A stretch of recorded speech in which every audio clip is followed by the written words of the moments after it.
Season 2 of Landman ended with a kind of quiet confidence.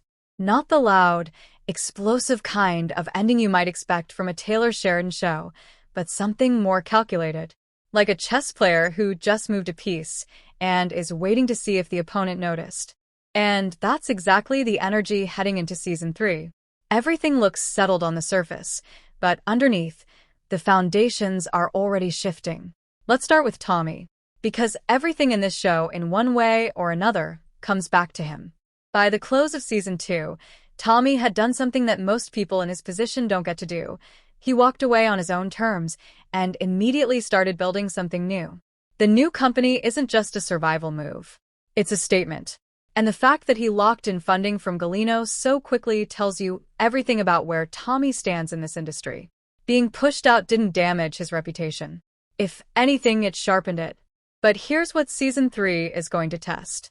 Can Tommy actually run something he built from scratch? There's a big difference between being the most capable person in a large organization and being the architect of a smaller, leaner one with no safety net. Every decision carries more weight now.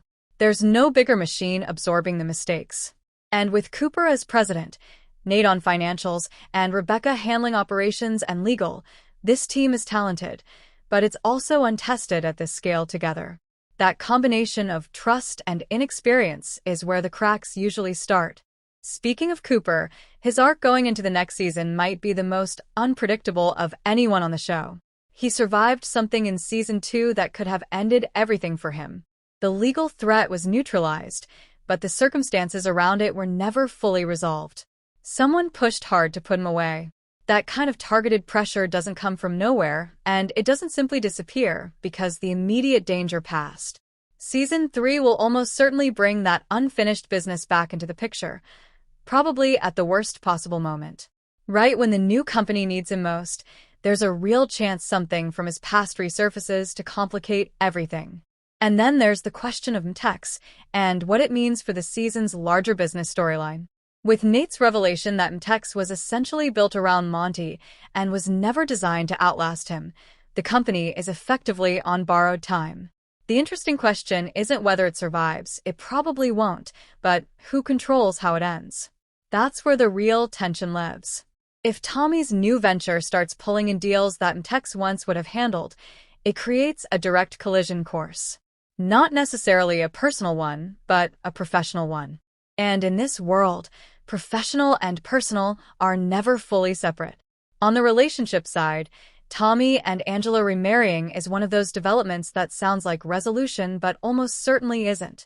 Their dynamic has always been built on friction and honesty, which means even in a good chapter, they tend to push each other in uncomfortable directions.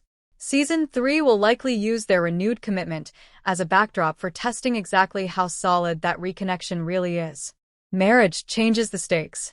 It means the arguments hit differently, the silences mean more, and when outside pressure builds, which it will, they won't be able to just step away from each other. As for the production timeline, the picture is becoming clearer. The renewal came toward the end of 2025, with filming expected to kick off in spring 2026. If the show follows the same general schedule as previous seasons, a late fall 2026 release is the most realistic target, somewhere around November, though that window could move depending on production. What that timeline means for fans is that we're probably looking at several more months before anything official surfaces, but casting news and early set reports could start appearing sooner than that. The larger theme of Season 3 seems to be this. What happens after you win? Tommy got what he wanted. Cooper got another chance. Angela and Tommy found their way back. But Sheridan has never been interested in letting his characters enjoy the view for long. Season 3 is going to take everything that looks stable right now and find out exactly how much pressure it can take before something gives. Stay subscribed because the moment any update drops, we'll break it down. Drop your predictions in the comments. I want to know which storyline you think is going to hit the hardest in Season 3. And when you're done, the next video is already queued up. Go watch it.